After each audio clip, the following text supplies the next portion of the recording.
Bueno, volvemos y hablamos de cine con Fermín Martínez. Tenemos el Festival de Cine Documental Internacional Punto de Vista en Pamplona y, por supuesto, los estrenos en cartelera, entre otras películas, una muy esperada, seguro, 50 sombras de Grey, esa película erótica basada en un bestseller que, bueno, pues, en fin, ¿qué vamos a decir, no?, de este libro. Fermín, ¿qué tal estás? Buenas tardes. Buenas tardes. Pues lo primero que te voy a decir es que no he leído el libro.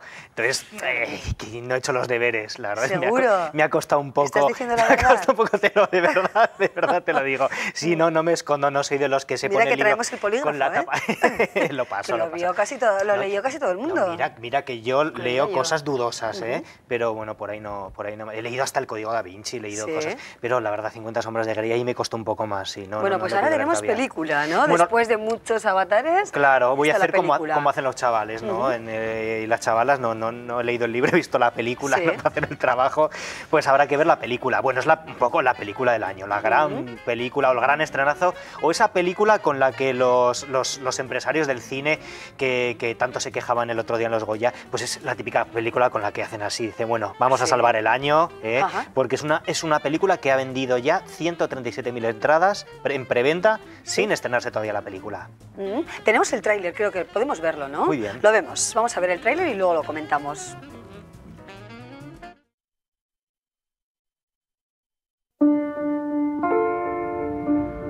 Es solo una entrevista para el periódico. Tengo un par de preguntas. El señor Grey la recibirá ahora.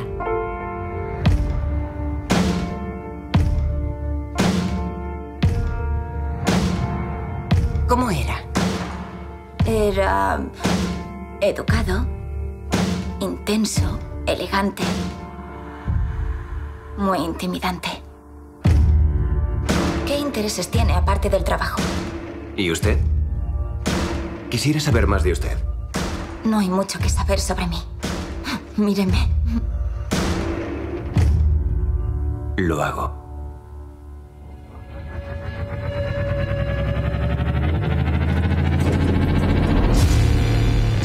¿Y a qué se debe su éxito? A que lo controlo todo, señorita Steele. Debe de ser aburrido.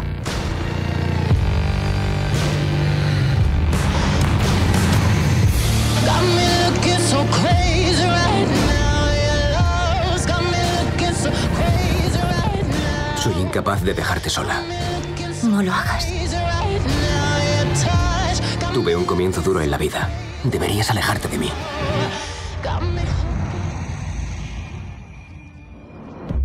No me van las historias de amor. Mis gustos son muy peculiares. No lo entenderías.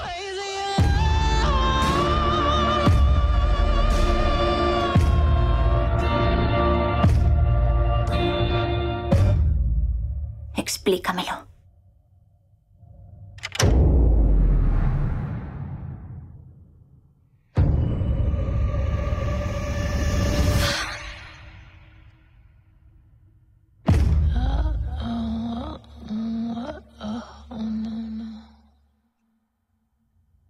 Bueno, pues ahí hemos visto a Dakota Johnson. Hasta ahí puedo leer, hasta ¿no? Ahí solo, hasta ahí, hasta ese cuarto rojo, ¿no? Bueno, Dakota Johnson, que creo que sorprende, ¿no?, su interpretación, por lo que he leído. Sí, bueno, es un poco como ese gran papel, después de haberse postulado grandes actrices para esta película, es un poco típica película caramelo que un poco casi todo el mundo quiere hacer, y al final se han decantado un poco pues por actores menos conocidos. Dakota Johnson tiene un par de pelis menores, es verdad que es una chica que ha vivido y ha mamado el Hollywood desde la infancia, ¿no? Recordemos que es la hija de Don Johnson y de Melanie Griffith, y bueno, y él que es Jimmy Dornan, que era modelo de Calvin Klein, que tampoco tiene mucha experiencia en cine, es verdad que él tiene un papel en una serie de televisión, hace de psicópata en una serie de televisión que se llama The Fall, pero es verdad que no es la serie de televisión más vista de los últimos años. Son dos personajes un tanto desconocidos, que quizá igual a la historia le viene bien, ¿no? Porque, bueno, estamos pensando en una película basada en una serie de novelas.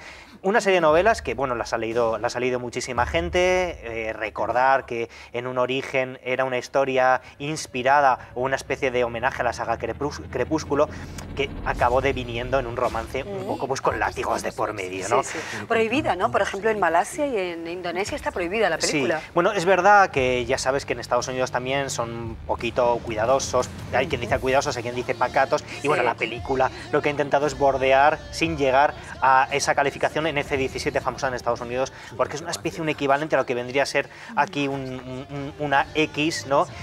Finalmente la película en nuestro país se estrena como mayores de 18, pero bueno, es verdad que la directora ha dicho que bueno, que sí, que el tonillo erótico está ahí, dice, pero esto no es la vida de Adele, ¿no? Esto es Hollywood. Así que bueno, pues va a haber mucha insinuación, va a dejar mucha cosa a la imaginación, pero poco plano, muy cercano. Bueno, pues ahí tenemos ese estreno decoroso de 50 sombras de Grey, que nos lleva ahora a otra película. Me gusta el estreno decoroso, me gusta, sí. Bueno, pues así. Veremos a ver luego los datos, ¿no? A ver si tiene tanto éxito como el libro de L. James o... Bueno, el tráiler es el tráiler más visto de la historia de YouTube, no sé, 50 millones de visitas, te estoy tirando una cifra que va por ahí más o menos. Bueno, la siguiente película protagonizada por Colin Firth y por Nicole Kidman. Sí. Bueno, y Nicole Kidman que vuelve un poco al thriller, ¿no? Nicole Kidman además que estos días pues está un poco así en los medios, hemos oído hablar de ella porque, bueno, esta semana pasada, bueno, estas 2 últimas semanas ha sido el Festival de Cine de Sundance y se ha estrenado una película que espero que en algún momento lleguemos a ver por aquí sobre la Iglesia de la Cienciología y cómo... Bueno, recordamos su matrimonio. Sí, exactamente, eso es, una película bastante polémica, una película que, bueno, pues a los de la Cienciología que no les ha gustado demasiado, están bastante enfadados, con lo cual, bueno, y donde ella pues juega un papel importante en lo que es la trama de ese documental, ¿no? Sobre la cienciología. Bueno, recordamos, la verdad es que cuánto se habló de ella, ¿no? Y de Tom Cruise con este tema hace ya unos años. Eran un poquito como los abanderados, ¿no? Y es verdad que siempre se había dicho que bueno, ya estaba un poco hasta el gorro de todo este tema y parece ser que la película, de cierta manera, confirma que la Iglesia de la Cienciología tuvo mucho que ver en la ruptura del matrimonio. Más allá del cotilleo del hola hollywoodiense, vamos a la peli.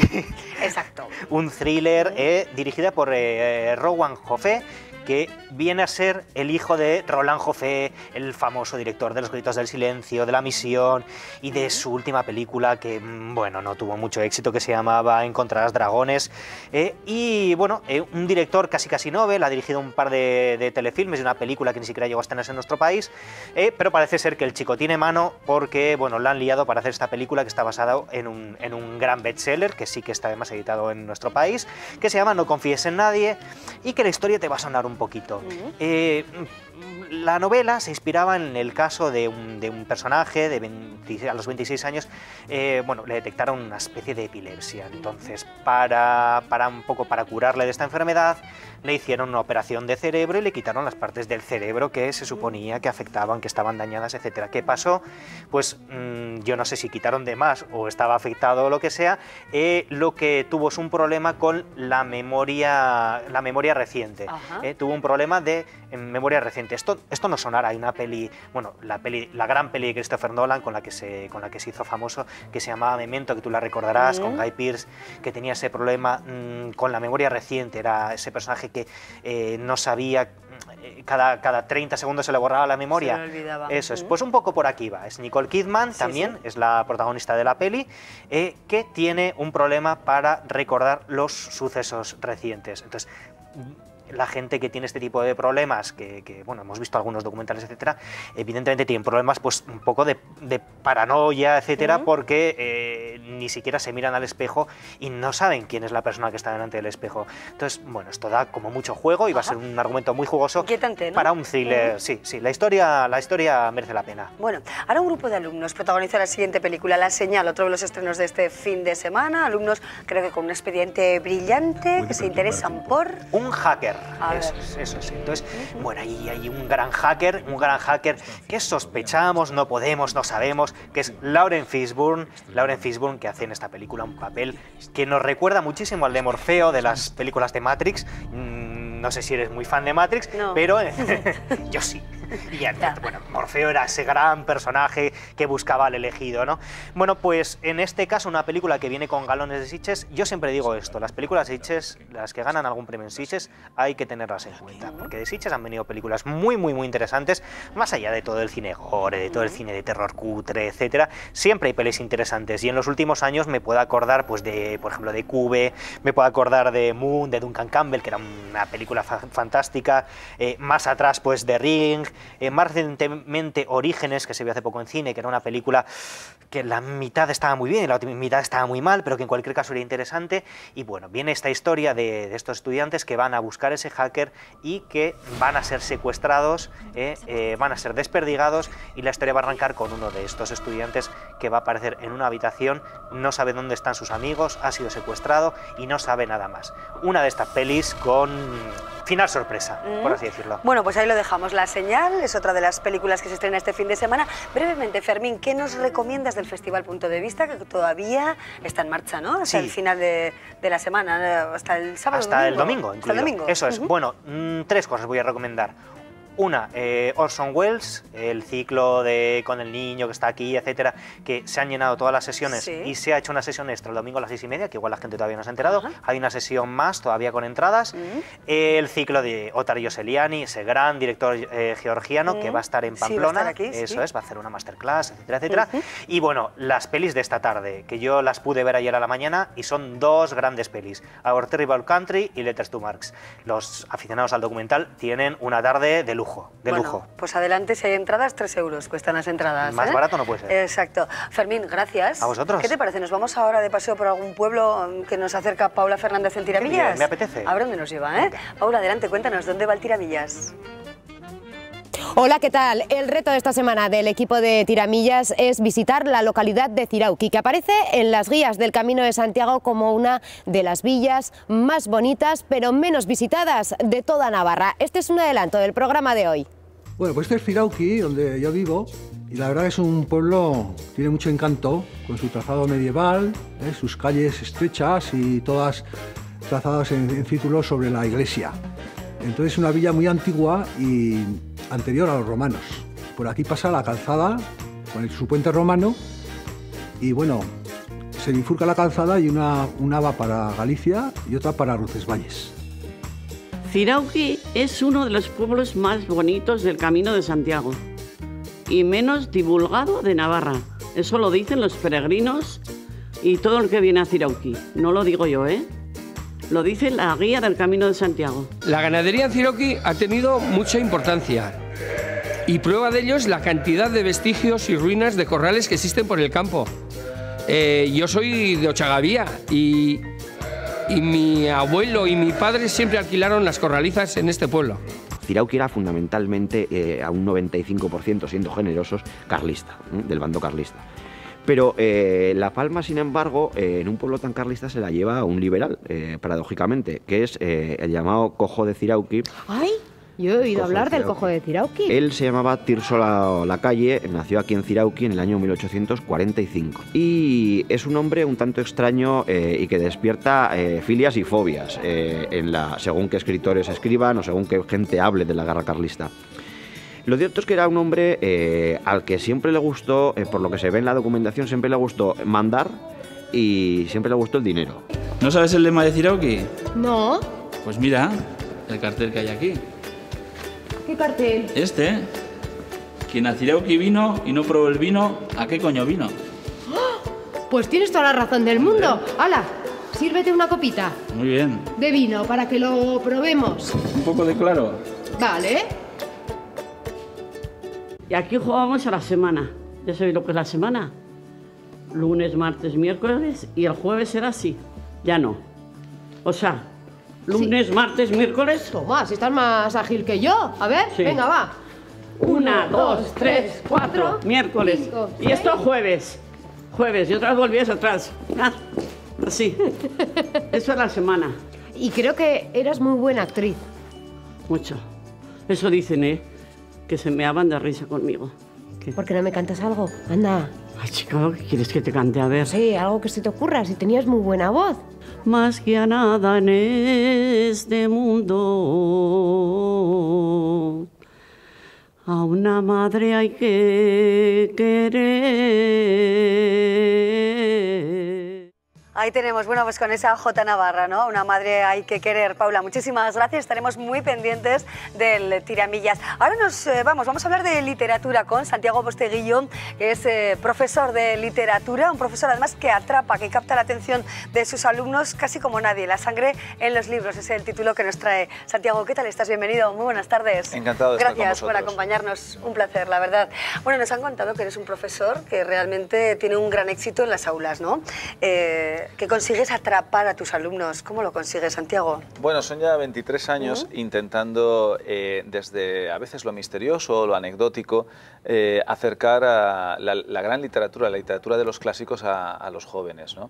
Entonces lo que he hecho es, a partir de ahí, novelarlo para contar 30 relatos misteriosos sobre lo que se esconde detrás de las grandes obras de todos los tiempos. Sí, bueno, pues las curiosidades, ¿no? La intrahistoria, podríamos decir, de 30 autores, como dices. Entre otras curiosidades hablas de Agatha Christie, por ejemplo. Sí. Cuéntanos alguna de esas anécdotas. Sí, en el caso de Agatha Christie es que es bastante sorprendente, la gente no suele saber que en diciembre de 1926 Scotland Yard llegó a la conclusión de que habían asesinado a Agatha Christie, que ya tenía 6 obras publicadas y era muy famosa, ¿no? Realmente lo que hizo ella es darle un beso a su hija y desaparecer. Solo está su coche, la policía investiga, el marido no está, el marido tiene un amante, el marido quiere el divorcio, ella no le había querido dar el divorcio, y entonces viene la investigación del Scotland Yard para averiguar si Agatha Christie realmente ha sido asesinada por ese esposo que quiere el divorcio o no, ¿no? Y eso es lo que desvelo en La sangre de los libros. ¿Qué es lo que pasó en diciembre de 1926 con Agatha Christie? Incluso hablas de la reencarnación de Shakespeare. También. La reencarnación de Shakespeare en el sentido en que en 1915 un editor británico recibe 35 sonetos shakespearianos, y cuando digo shakespearianos quiero decir escritos igual de bien que si los hubiera escrito Shakespeare, lo cual es un poco chocante. Sí. El editor Lane averiguará que están enviados desde Sudáfrica. ¿Quién era ese autor tan maravilloso que era capaz de escribir como Shakespeare, ¿no? Pues eso es lo que explicamos nuevamente en La sangre de los libros. ¿Y qué pasó, por ejemplo, para que Séneca fuera condenado hasta en 3 ocasiones? Condenado a muerte, en 3 efectivamente. ocasiones, sí. Pues, y por 3 emperadores distintos. Primero por el emperador Calígula, después por el emperador Claudio. De ambas condenas a muerte conseguirá Séneca salvarse, pero finalmente llegará a la condena a muerte de Nerón, ¿no? De ello podemos deducir que Séneca era probablemente un autor que no se mordía la lengua, ¿no? Y claro, entre los poderosos decir siempre lo que piensas puede no ser lo mejor para la supervivencia. Muy bueno pues desde un punto de vista moral, pero muy arriesgado desde un punto de vista personal. Pero Séneca no tenía miedo a arriesgarse, ¿no? Y esa es otra de las historias que cuento, ¿no? Porque empiezo desde la antigua Roma hasta llegar a la ciencia ficción de Isaac Asimov. Sí, Santiago, la investigación es clave en tu obra. ¿Qué valor le das a la investigación? Es fundamental, porque en estos 30 relatos, en cada uno de ellos, pues si estamos en la época de Roma hay que hacer una ambientación de la época de Roma, si estamos en la época del siglo XIX en Rusia, que es lo que recrea la portada del libro, ¿no? El 30º duelo a pistola de Pushkin, hay que ver cómo era esa Rusia de la época, lo mismo con la Francia del XIX, la España del siglo de oro. Entonces hay mucho trabajo de documentación. Yo lo que digo es que este libro juego con trampa, en el sentido en que como llevo todos estos años dando clases de universidad, clases de literatura en la Jaume I en Castellón, eso hace que tenga un bagaje de anécdotas y de información sobre lo que hay en la recámara, en lo que tú decías, la intrahistoria, ¿no? de la literatura, que me permite armar este libro con cierta capacidad de centrarme no ya en la investigación que ya tengo hecha, sino de centrarme en cómo contarlo para que por encima de todo resulte entretenido. Sí, Santiago, nuestro invitado, estará en el Club de Lectura de Diario de Navarra hoy a las 7:30 de la tarde. Esto es solo un avance. Vamos a ver el book trailer del libro, si te parece, Santiago. Y luego nos vas a contar esto que me han contado a mí, que pones Iron Maiden en clase. Ah, sí, sí. Luego nos lo cuentas. Un poco de heavy metal siempre viene bien. Vamos a ver el book trailer.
Bueno, ¿cómo es, Santiago, que eliges Iron Maiden para ilustrar alguna de las clases? Porque tiene un motivo literario, no porque sí, ¿no? Que no estáis de fiesta ahí en la universidad en Castellón, y menos en estos tiempos, no estamos para estar de fiesta. Para la cosa para bailar en clase, ¿no? Hay que optimizar los recursos.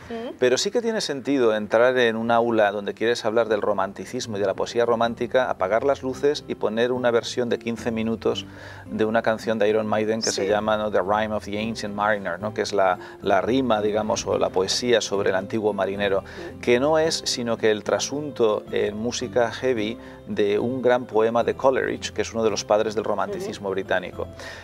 No es tan descabellado esta conexión entre música heavy y romanticismo, porque en las canciones de heavy metal suelen buscar temas de misterio o de épica, y qué mejor que la poesía romántica para encontrarlos. De tal forma que no solo lo vamos a encontrar estos cruces, ¿no?, entre, por ejemplo, Iron Maiden y Coleridge, sino que si vamos por ejemplo, a música heavy metal hecha en España, grabada en Navarra, por ejemplo, ¿no?, como Tierra Santa, que ha grabado en Navarra, en estudios de Navarra, algunos de sus discos, pues Tierra Santa, sin ir más lejos, tiene una maravillosa versión de la canción del pirata de Espronceda.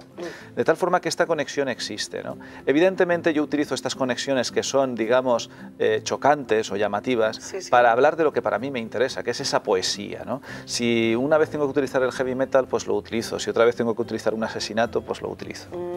Bueno, los estudiantes son fieles seguidores de su profe, ¿no? Bueno, la verdad es que las aulas las tengo llenas y las asignaturas optativas hay cola para matricularse. En ese sentido, siempre tiene una buena relación con los estudiantes. Y es muy... a veces me preguntan, ¿no?, ¿y por qué no dejas de dar clase y te centras solo en escribir?, ¿no? Porque podría vivir, digamos, de la literatura. Pero para mí es... yo siempre he sido un docente vocacional y para mí es muy estimulante tratar con gente joven a diario y siempre te descubren cosas, porque la buena docencia al final es bidireccional. Y si tú tienes la capacidad de generar un ambiente de confianza en el aula, los propios estudiantes también te enseñan cosas. Sí, la sangre en los libros motiva esta conversación que podría derivar bueno, en muchas cuestiones curiosas, porque a mí realmente, Santiago, me parece que un buen profesor de literatura marca en la vida de muchas personas, ¿no? Pero a quienes nos han gustado las letras siempre, pues realmente si uno es capaz de amar las letras desde su edad temprana, ¿no?, desde sus primeros estadios en la educación, pues realmente eso, bueno, pues influye a lo largo de toda su carrera, ¿no? Lo digo porque he tenido esa experiencia de un buen profe de literatura, ¿eh? Indudablemente el conseguir transmitir a los estudiantes la pasión por leer es fundamental, ¿no? De hecho, si tú consigues que alguien joven lea, luego puede pasar por épocas de su vida que por cuestiones profesionales, estrés, profesional, lo que sea, tengan momentos donde lea menos, pero si le has impregnado de ese pozo por la lectura, esa lectura siempre acaba volviendo.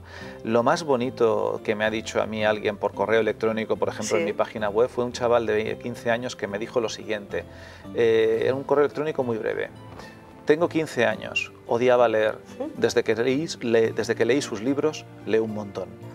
Yo después de eso, cuando estoy atascado en alguna novela, ¿no? Ahora estoy con la tercera de Trajano, estoy trabajando y tal, si en algún momento siento que las fuerzas me faltan, pienso en ese correo electrónico y me animo. Claro. Bueno, un referente de la novela histórica en nuestro país, Santiago Posteguillo, profesor de literatura durante muchos años y seguro, bueno, un gran conversador, sin duda, y amante de la música heavy también, ¿no? Amante de la música heavy, sí. Bueno, los heavy son de los que mejores baladas románticas son capaces de hacer, cuando se ponen en plan... A pesar de la apariencia, ¿verdad? A pesar de la apariencia, sí.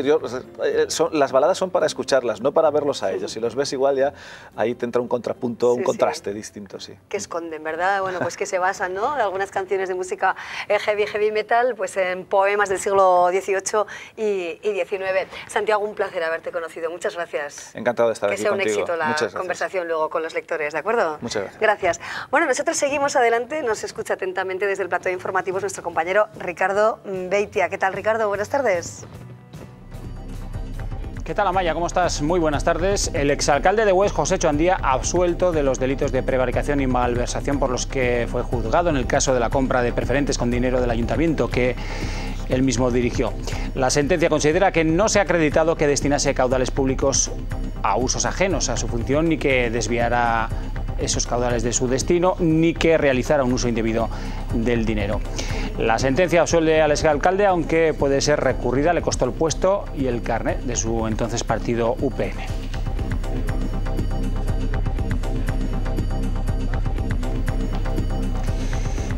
Ha dicho que han sido 2 años de calvario y que todo ha sido fruto de una maniobra política contra él, en declaraciones a esta casa que escucharemos a las 8:30 en nuestro servicio de informativos. También les hablaremos del etarra pamplonés Jorge Olaiz, que ha ingresado de nuevo en la cárcel por el intento de asesinato en 2001 del concejal de UPN Miguel Ángel Ruiz de Langarica.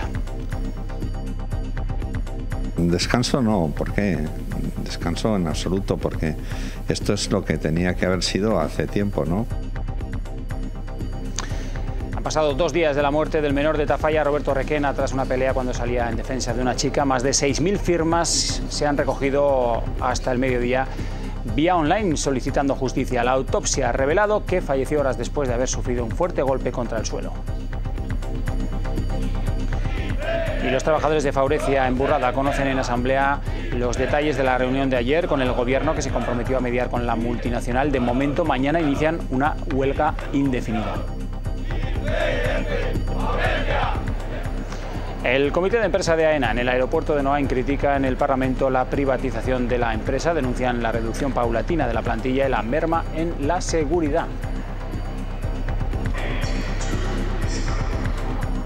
Y faltan solo 2 días para que Osasuna reciba al Llagostera, una oportunidad para resarcirse de la derrota sufrida el martes en Zaragoza. Urban no desvela quién ocupará las vacantes de los sancionados Nino, Nekunam y Sisi.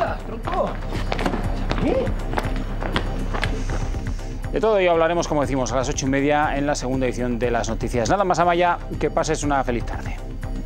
Muy bien, Ricardo, muchas gracias. Ahí seguís, ¿verdad?, trabajando en la redacción con todos los contenidos para las 8:30 de la tarde. Bueno, nosotros ahora seguimos en el programa, todavía tenemos un buen rato en su compañía. Y de los libros a esquiar, ¿qué les parece? Parece ser que va a ser un buen fin de semana para este deporte de invierno. Hoy tenemos la oportunidad de regalarles, atención, 2 forfait dobles para, bueno, a cualquiera de las estaciones del grupo Aramón. Tenemos una pregunta sencilla que formularles ahora mismo. Díganos cuáles son las estaciones de esquí que forman parte de este grupo Aramón. Fácil, ¿verdad? Bueno, pueden llamarnos al 948 13 82 00, es el teléfono de contacto con el programa. Y recuerden que si quieren ir a esquiar tenemos 2 forfait dobles para ofrecerles. Venga, llámenos ya, no pierdan el tiempo, 948 13 82 00. Bueno, enseguida seguimos con más historias.